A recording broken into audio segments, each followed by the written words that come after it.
I invite you to connect with the voices of the Bible as we listen to God's word from Jeremiah chapter 18, verses 1 through 11. In the book of Jeremiah, we encounter one of Scripture's most powerful metaphors for understanding our relationship with God.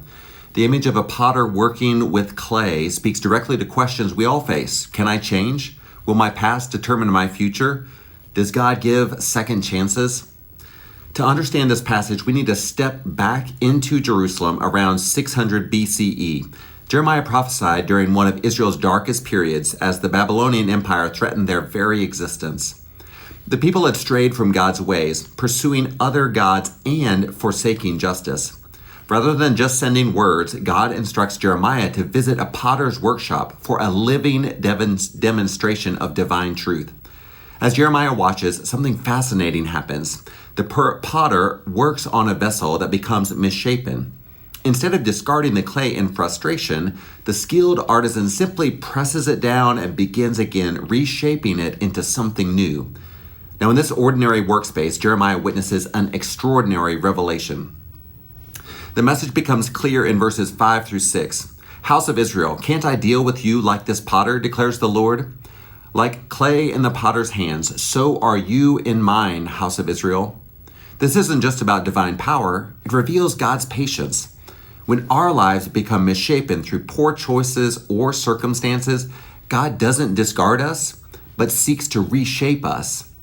The metaphor deepens in verses 7 through 10, revealing something remarkable about God's relationship with humanity. If God declares judgment against a nation that then turns from evil, God will relent and not carry out the harm God intended for it.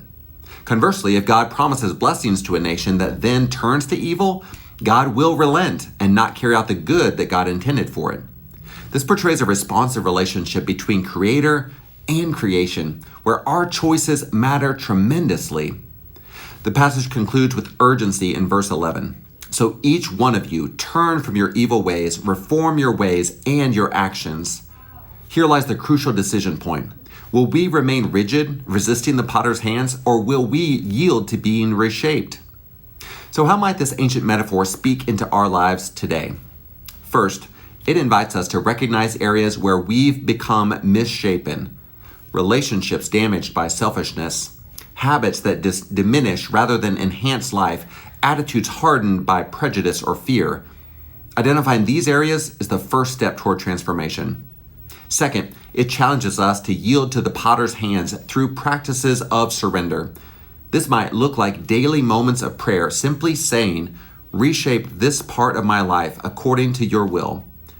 It could mean seeking counseling to address destructive patterns or joining a support group where others help us recognize our blind spots.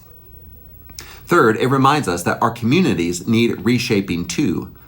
Where do our neighborhoods, workplaces, or churches need God's reformation?